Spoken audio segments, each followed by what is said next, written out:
네, 안녕하세요. 한류와 언어 6주 2차 시 영상 강의입니다. 1차 시에서 그 5번째 PPT 한 장을 남기고 영상 또 끊어질까봐 지금 2차 시로 넘어왔습니다. 24쪽 5번째 PPT 24쪽 로컬라이제이션이라는 그런 개념에 대해서 살펴보고 넘어가도록 할게요.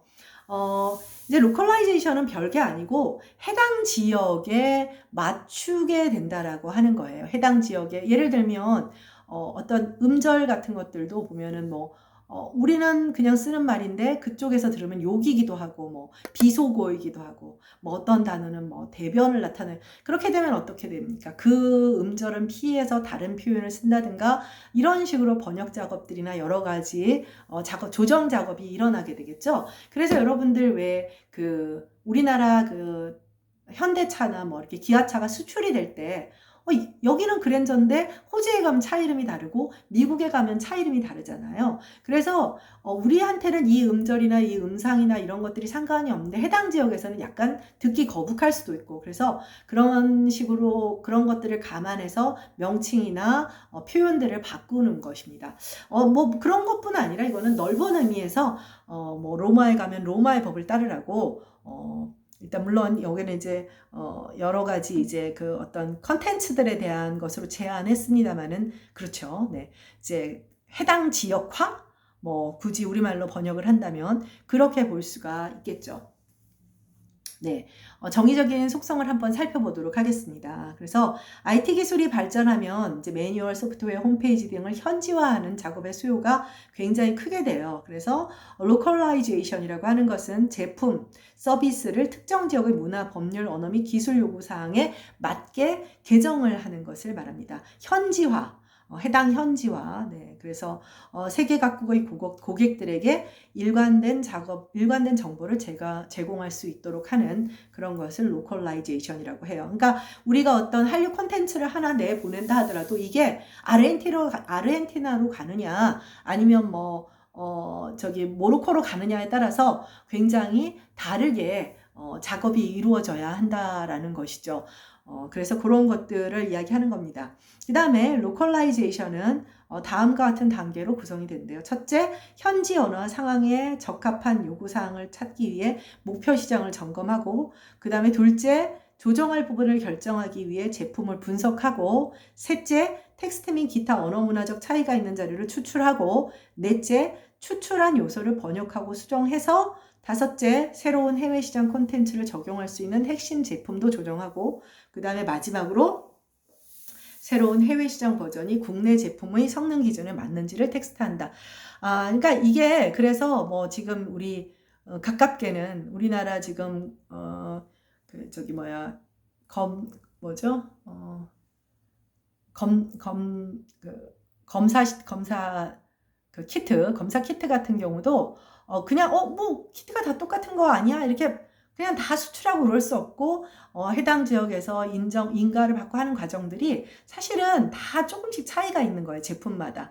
같은 제품인 것 같더라도. 그래서 이 로컬라이제이션이라고 하는 것은 어떤 콘텐츠든 국경을 넘어서 이제 지역을 건너서 컨텐츠들을 주고받을 때는 수입하고 수출하고 할 때는 확인해야 하는 중요한 과정이라고 합니다. 네. 번역도 이제 그 과정에서 아주 중요한 역할을 하기 때문에 이 용어를 하나 소개해 보려고 했어요. 네. 그러면 6번째 PPT로 들어가도록 하겠습니다.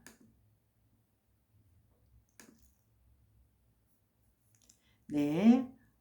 한류와 언어 6번째 PPT 1차 시 수업에서 이미 얘기했지만 더빙과 자막에 대해서 조금 더 얘기하도록 하겠습니다. 네, 이 페이지를 봐줄까요? 네. 지난번에도 이제 어떤 매체의 변화에 따라서 이제 특히 영상 번역이 중요한 역할을 하게 되었다라는 그런 얘기를 했습니다. 그래서 온라인 동영상 서비스 시대죠. 오늘날은 지금 특히 앞으로 아마 이 코로나 바이러스 사태가 이 OTT 시대를 좀 더 다른 측면에서 발전시킬 가능성이 커요. 여러분하고 나도 지금 새로운 어떻게 보면 2020년 온라인 강의가 시작된 해로 역사책에 기록될 가능성이 많습니다. 그래서 이런 OTT 시대의 더빙과 자막이 어떠한 역할을 하고 얼마나 중요한지 한번 살펴보도록 하겠습니다. OTT는 아는 사람들은 알겠지만 여기 전공자들 보면 컴퓨터 쪽 전공인 친구들은 잘 알겠지만 인문사회학 쪽 사람들은 잘 모르는 그런 용어이기도 해요. 그래서 오버 더 탑이라고 해서 오버 더 탑, 그러니까 셋톱박스를 넘어서서라는 그런 의미라고 합니다. 그래서 오버 더 탑 용어에서 탑은 TV 셋톱박스를 뜻해서 초기에는 셋톱박스를 통해 케이블, 그러니까 여러분 알겠지만 그 케이블 TV라고 하는 것은 셋톱박스가 있어야 돼요. 조그만 거 붙어서 따라오잖아요. 그래서 셋톱박스를 통해 케이블 또는 위성방송 서비스를 이제 처음에 받았어요. 이것도 굉장히 신기했던 거죠. 왜냐하면 그 이전에는 공중파, 뭐 KBS 1, KBS 2, MBC, SBS 이거밖에 없는 거예요. 그러니까 사실은 어떤 그 방송의 다양성이라고 하는 것은 없고 어떨 때는 보면 똑같은 뉴스 똑같은 시간에 하고 그러기도 했습니다. 네. 그러다가 이제 뭐 우리나라는 워낙에 이제 인터넷, 초고색 인터넷, 뭐 5G 뭐 이런 식으로 광대역 인터넷과 그야말로 이동통신의 급속도의 발달로 이제 여러분들 음악 뭐 받거나 영화 받을 때 스트리밍 서비스도 가능해졌고 거기다가 뭐 PC라든지 스마트폰 등 그 OTT 서비스를 받는 기기도 TV를 넘어서게 되었죠. 그러니까 사실 우리는 엄밀한 의미에서 어디서든 모든 영상들을 온라인 서비스를 받으며 영상을 볼 수 있게 된 상황이 된 거죠. 대표적인 이러한 그 OTT 그 서비스 매체는 미국의 넷플릭스, 뭐 훌루, 뭐 유튜브 등등 뭐 종류도 수도 없이 많습니다. 국내 지상파 방송은 예전에 핸드폰 바꾸면 무려 몇 시간 주고 뭐 그런 거 있었잖아요. 푹이었다가 옥수수로 바뀌었다가 최근에는 이 푹과 옥수수가 합해져서 웨이브, 뭐 웨이브겠죠. V가 두 개지만 이런 것들이 나와서 지금 이제 넷플릭스에 이제 왓챠인가 뭐 또 그런 것도 있지 않았나요? 그래서 그 넷플릭스나 이런 어떤 미국의 어떤 그 온라인 서비스를 우리가 잠식당하고 있으니까 이제 넘어서려고 하는 그런 국내 지상파 방송들의 또 노력도 있습니다. 최근 이 OTT 서비스는 단순히 콘텐츠를 유통시키는 것을 떠나서 콘텐츠를 제작해요. 넷플릭스용으로 만드는 뭐 영화 같은 것들, 그 중에 가장 대표적인 것이 이제 우리가 알고 있는 킹덤 같은 것이죠. 그래서 프리미엄 동영상 제작 업체들과 협력을 해서 실제 콘텐츠 제작에 참여를 하는 거, 이게 사실은 무서운 거죠. 그러니까 유통망을 가지고 있는데 그 안에 그 유통망을 통해서 콘텐츠를 싣겠다는 거예요. 그러면 그 말 그대로 자본을 긁어 모으겠다라고 하는 것이죠. 네. 그래서 넷플릭스가 2013년 여러분도 잘 아는, 선생님 보지는 못했는데 넷플릭스를 안 봐봤어요. 뭐 케이블 TV도 잘 안 보는 선생님도 최근에 지금 양심은 좀 있으려고 그 뭐랄까 뭐죠? BTS 음악도 좀 들어보고 뭐 이제 뭡니까? 또 이름 까먹었네. 몬스타엑스 네, 좀 들어보고 그러고 있어서 네, 그래서 하우스 오브 카드 네, BTS의 하우스 오브 카드 노래가 있던데 옛날 노래더라고요. 선생님 이 노래가 이렇게 좋았어요. 네, 하우스 오브 카드는 그해 에미상 이제 TV 대상에 준 상이죠. 노미네이트 되고 뭐 이렇게 감독상, 촬영상, 캐스팅상까지 받을 만큼 이제 아마 여러분들 이 하우스 오브 카드는 꽤 유명했다는 것을 아마 알고 있을 겁니다. 국내에서도 뭐 여러분들 아는 이제 선생님은 거의 본 적이 없어요. 그래서 웹드라마, 웹툰을 넘어서 웹드라마, 그리고 네이버도 이제 또 동영상 플랫폼을 런칭하고 40여 편의 웹드라마 아마 여러분들은 꽤 보지 않았을까 싶어요. 싶은데 네, 이런 식으로 드디어 이제 더빙과 자막과 이 OTT 그냥 봐도 너무너무 중요하겠죠. 그러니까 유통망을 가지고 있고 콘텐츠를 실는데 이게 유통망이라고 하는 것은 경계를 뛰어넘는 거잖아요. 국경을 뛰어넘는 것이죠. 그러니까 어떤 언어로 제작되는데 다른 언어를 사용하고 있는 사람들이 이 콘텐츠를 즐길 수 있고 싶은 거예요. 그럼 어떻게 되죠? 당연히 번역이 필요하게 되는 것이죠. 그럼 그때의 번역은 더빙이어야 할 것이냐, 자막이어야 할 것이냐. 네. 다음 페이지로 가겠습니다. 네, 먼저 더빙 얘기 하나 할게요. 그러니까 더빙으로 할 거냐, 자막으로 할 거냐. 지금 이제 보통 보면 유튜브 같은 경우는 이제 자막이 활성화되는 그렇게 되어 있잖아요.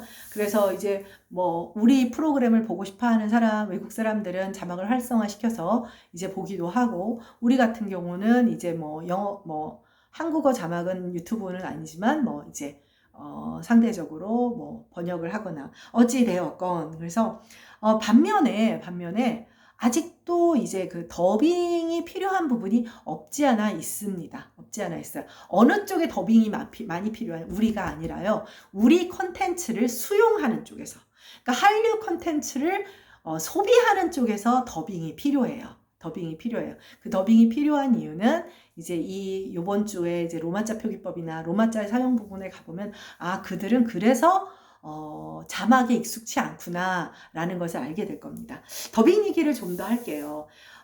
지난 2차 수업에서 선생님이 뭐 주말의 명화 이런 얘기를 했습니다. 그래서 예전에는 더빙을 하니까 뭐 지금 소개하고 있는 배한성 씨 말고 양지훈 씨라고 해서, 여러분이 알지 모르겠어요. 뭐 600만 불의 사나이 뭐 이런, 그러면 양지훈 씨라고 해서, 그러니까 그 주연 배우 목소리라는 게 있어요. 이게 굉장히 멋진 목소리를 가진 성우의 목소리죠. 그래서 여기 보면 그 더빙의 경우에는 외화 혹은 만화 더빙이 참 중요한데, 해당 성우의 목소리로 각인되는 효과가 있습니다. 각인되는 효과가 있어요. 그래서 뭐 이런 경우가 있을 수 있죠. 우리나라 남자 배우들 중에 뭐 얼굴은 굉장히 멋있는데 발음이 좀 안 좋은 권상우 같은 경우는 사실 배우는요 굉장히 이렇게 그 성악가 못지않게, 그래서 영국 배우들 목소리가 좋은 게 그 마이크를 사용하지 않고 작은 소극장을 울릴 만큼 발성을 해내거든요. 그러니까 이게 굉장히 정확한 발음 못지않게 그 뭐랄까, 성대 풍부한 성량을 가지고 있는 것도 필요하고, 이제 좋은 목소리라고 하는 게 있지 않습니까? 근데 이제 성우는 당연히 좋은 목소리를 가져야 되는데, 배우도 그렇죠. 근데 뭐 예를 들면 권상우나 뭐 누구였죠? 최지우 막 혀짜리기 소리하고 이런 경우에 만약에 그 한류 콘텐츠가 나갔을 때 좀 더 멋진 그 해당 지역의 배우의 목소리가 덧입히면 더 좋은 각인 효과가 있을 수도 있죠. 네. 혹시 권상우나 최지우 씨의 팬이 있다면 죄송합니다. 그러니까 그분들이 혀가 짧아요. 그래서 혀짜리기 소리라고 하는데 약간 치음이나 경국의 음을 발음할 때 좀 부정확한 면이 있어서 비하하려는 뜻으로 말한 거는 아닙니다. 어쨌든 스타 성우 배한성 씨 같은 경우로 보면, 이 양반이 1966년, 지금 우리가 대중문화에서 배웠지만 군부 정권 시절에 이제 동양방송을 폐지해버렸죠. 공채 성우 2기로 데뷔했어요. 이 JTBC 전신인 TBC 동양방송에서 성우를 굉장히 많이 뽑았는데, 그 성우들이 나중에 KBS 쪽으로 오면서 배우가 돼요. 뭐 예를 들면 전원주 씨라든지 이렇게 좀 강부자 씨도 마찬가지. 인물은 별론데 저 사람 어떻게 저 인물로 배우가 됐어? 뭐 이런, 좀 사실 굉장히 좀 지금은 절대로 말하면 안 되는 그런 어떤 그런 성차별적 발언, 남자 배우들도 마찬가지입니다. 근데 그런 굉장히 연기도 잘하고 근데 왠지 탤런트 했을까지 아는 사람 하는 사람들은 보통 뿌리가 성우예요. 성우인데 이제 초기에는, 예전에 여러분도 알지 모르지만 개그맨들은 지금 아직도 공채 남아있잖아요. 탤런트들을 공채로 뽑았어요. 공채로 뽑았거든요. 공채로 뽑아서 KBS 소속이 있고 MBC 소속이 있고 SBS 소속이 있고 이런 방식이었어요. 그래서 이제 주연 배우들 이렇게 뽑으면서 이제 어느 정도 연령 있는 이런 분들이 뭐 어머니 아버지 역이라든지, 그래서 공채 성우들이 굉장히 많은데 나중에 탤런트로 바뀌게 됩니다. 이 배한성 씨 같은 경우는 여러분들도 다 아는 가제트 형사, 심슨 가족의 호머 심슨, 또 가필드 만화 주인공이죠. 그다음 맥가이버, 그리고 뭐 로빈 윌리엄스나 알파치노, 더스틴 호프만이 나오는 영화에 그 목소리는 다 이분이 담당을 했어요. 중저음에 굉장히 좋은 목소리입니다. 그 다음에 아마데우스의 주연을 여러분들 이름을 잘 모를까봐 그냥 모차르트라고 했는데, 토머스라고 하는 그 영화죠. 영화관에서의 그 사람 역이라든지, 성룡 역이라든지, 뭐 배트맨의 잭 니콜슨의 목소리라든지, 스타워즈의 루크 역, 이 사람은 이름을 내가 까먹었네요. 이런 역들의 목소리. 그러니까 사실은 굉장히 모든 주연의 목소리, 좋은 목소리를 배한성 씨가 다 했었던 거죠. 근데 지금은 성우의 역할이 더빙보다는 여러분들도 알다시피 교양 프로의 내레이션이라든지 이런 데 더 많이 뭐 예능 프로도 나오죠. 뭐 정글의 법칙의 내레이션이라든지 뭐 여러 가지 6시 내 고향의 내레이션이라든지 성우들이 그런 역할을 하는 반면 과거에는 이렇게 연기를 하는 거예요. 목소리 연기를 하는 겁니다. 다음 페이지로 가겠습니다. 네. 그렇다면 지금 과거에는 외화가 수입이 되어서 우리 그 성우 배우들이, 목소리 배우들이 더빙을 입힌 것들을 우리가 즐겼어요. 소비를 했었죠. 근데 지금은 알다시피 한류 때문에 우리나라 드라마가 수출이 되고 또 킹덤 같이 아예 자체 제작이 되는 그런 경우들이 있어요. 킹덤을 주지훈의 목소리로 자막이 붙어서 자막판도 있지만 더빙판도 있거든요. 그래서 이런 경우는 더빙을 하는 경우에는 해당 국가의 성우가 더빙을 입혀요. 그러면은 주지훈의 원래 목소리도 고려를 한답니다. 그러니까 어떤 특정 배우의 목소리도 이제 보겠죠. 그럼 이 사람의 전체 연기와 외모와 어울리는 목소리를 생각해서 좋은 목소리의 성우를 이제 주인공이고 하니까. 킹덤2의 경우, 최근에 나온 킹덤2의 경우 29개 언어 자막판과 13개 언어 더빙판이 동시에 제공되었대요. 그러니까 자막이 수용되는 국가에는 자막판을 보내고 그 다음에 그렇지 않은 경우에는 더빙판이. 근데 이거는 킹덤의 경우에는 우리나라에서 이런 자막판이나 더빙판을 제공하는 것은 아니에요. 수용자 측에서, 소비자 측에서 만드는 겁니다. 넷플릭스의 힘도 있고 동시에 우리나라 콘텐츠의 힘도 있는 것이죠. 이제 옛날 같으면 우리 거 제발 한 번만 봐주세요 이런 상황이 아니잖아요. 야 이거 너무 괜찮은데 이거 뭐야 이러면서 보고자 하는 소비자가 많아지니까 이제 자국에서 뭐 예를 들면 헝가리에서 수입이 되면 헝가리 쪽에서 해결을 한다는 것이죠. 기생충의 경우에도 자막판이지만 이게 원래 칸 영화제에서 상을 먼저 받았잖아요. 그래서 프랑스와 독일 같은 유럽에서는 이제 그 어떤 더빙판으로 개봉되기도 했답니다. 그래서 더빙 버전의 경우는 아까도 말했지만 성우의 연기력이 관건이 된다. 단순 번역이 아니고 그 번역한 것을 줄줄 읽는 게 아니니까요. 다음 페이지로 가겠습니다. K-드라마, 무비는 물론 예능 프로그램 등이 수출되면서 자막과 더빙의 중요성은 당연히 커졌고요. 한국어에서 해당 외국어의 번역은 대개 수입국의 전문 업체가 맡아요. 격세지감이 느껴지는 부분이죠. 이거는 뭐 정말 수입하고 싶어요. 이런 상황이기 때문에요. 그 다음에 국내에서 해당 언어의 버전으로 번역해서 수출하기도 합니다. 왜냐하면 우리에게는 한류 확산을 위한 정책적 목적이라고 하는 것이 1990년, 97년 이후 있었잖아요.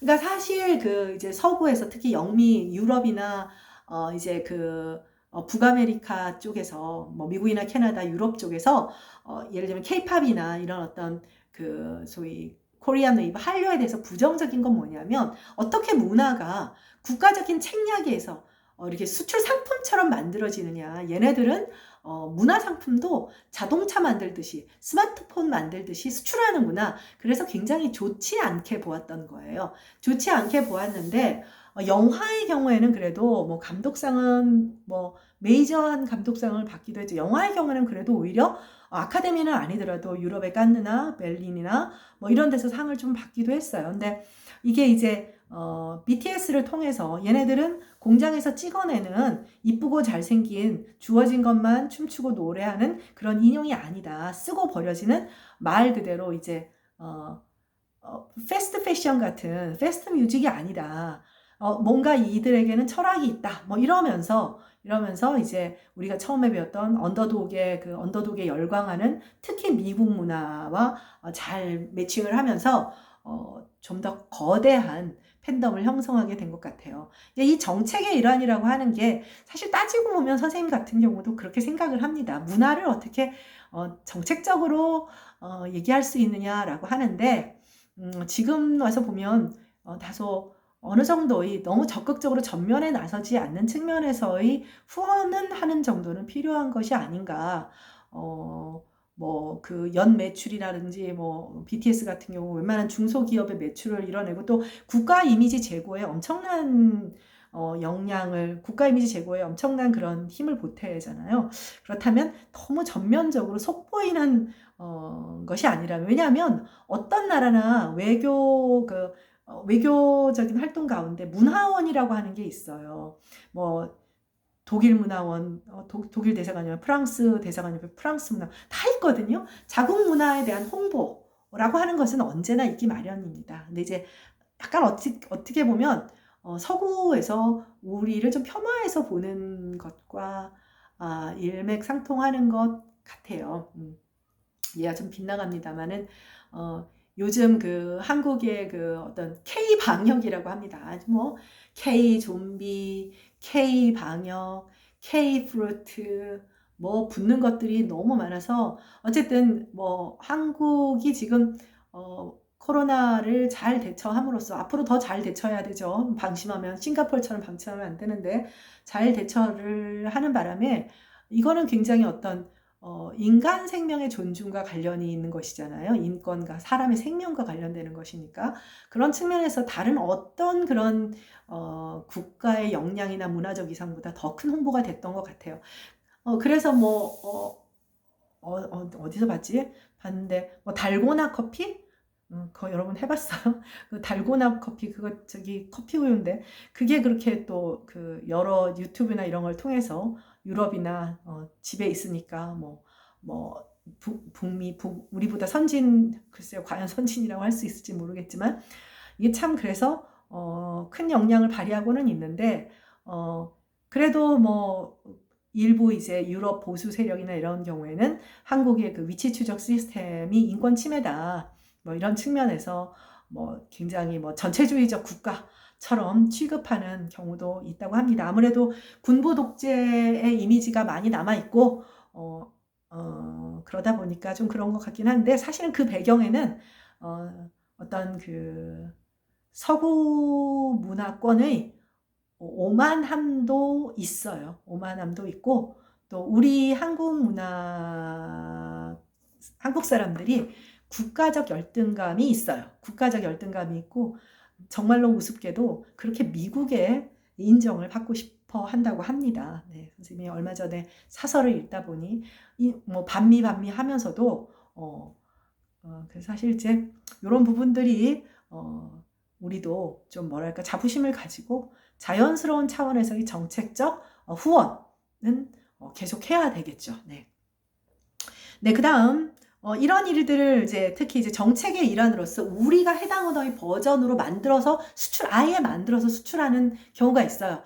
우리가 편하게 해서 만들어서 보내줄게. 이렇게 한 편 보고 나면 어머 얘네 거 너무 재밌어 하고 계속 보게 될 것이다. 이렇게 생각을 하는 거죠.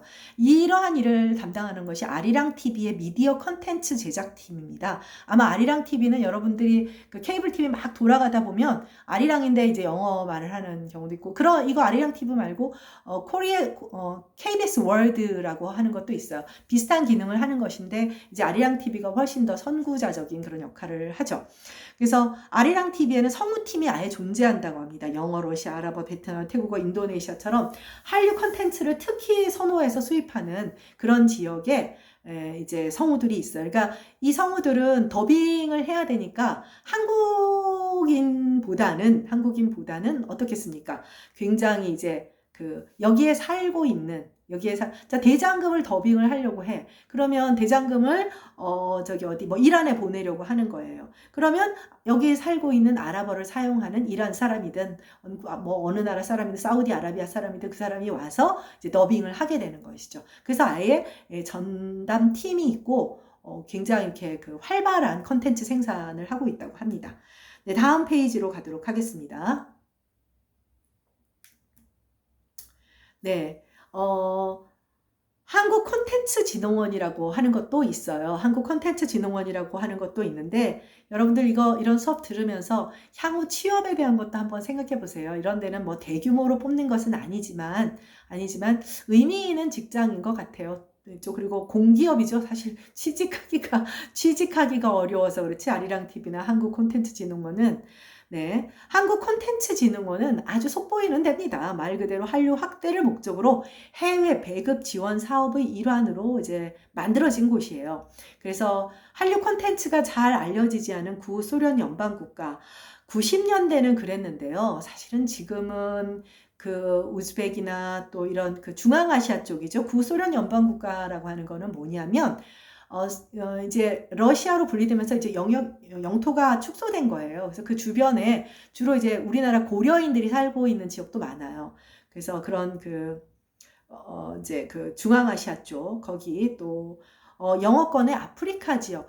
그 아프리카 지역은 상대적으로 근데 여기에 대한 교류가 우리가 없고 이쪽에 우리가 많이 안 가기 때문인데 서울여대 경제학과 정년하신 교수님 같은 경우도 이집트 쪽으로 가셔가지고 이제 한국의 경제 발전에 대한 어떤 그런 경험을 이제 봉사를 하시는 거예요. 전달하는 거를 하시는데 어느 날 연락을 하셨어요. 한국어 교사 그 온라인으로 어떻게 하느냐. 그러니까 거기 그렇게 해서 경제 발전에 대한 것들을 알려주는데 자꾸 요구하는 것은 한국어를 가르쳐 달라. 이렇게 얘기를 한다고 합니다. 그러니까 우리가 아프리카에 관심이 없어서 그렇지.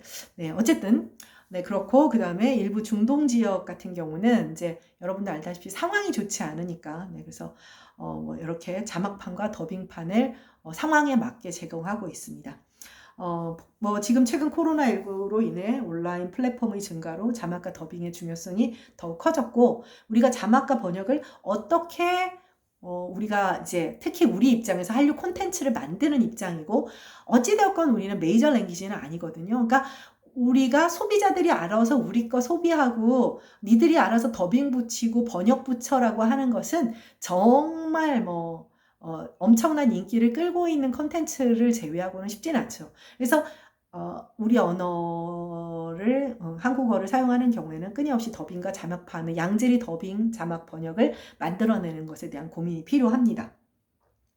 네, 그리고 뭐 넷플릭스 같은 경우 더빙 콘텐츠가 이제 이게 영어권 하자들이 많아서 그런 거예요. 얘들이 더빙을 좋아하거든. 총 1만 시간, 30여 개의 언어로 다 이제 더빙을 하고 있다고 하는데 어쨌든 어마어마한 분량이라는 것을 알 수가 있습니다. 네, 다음 페이지로 가도록 하겠습니다. 네, 아이고 죄송합니다. 네, 지금 7쪽입니다. 네, 자.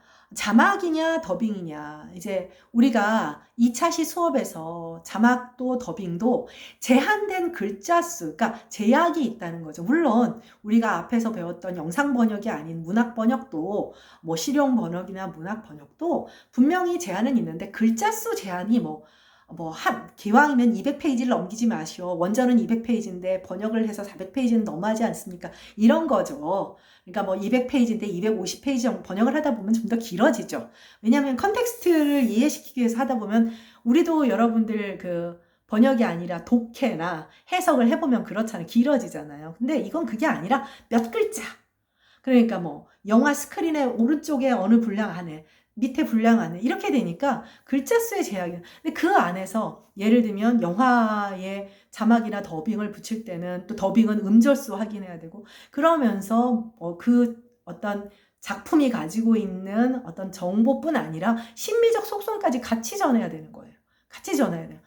예를 들면 뭐 BTS 음악을 자막을 붙이는 것도 마찬가지예요. 그러니까 그 자막을 붙이는 것도 직역의 의미를 넘어서서 요 단어를 어떻게 번역을 해서 붙이느냐라는 건 굉장히 다른 측면이거든요.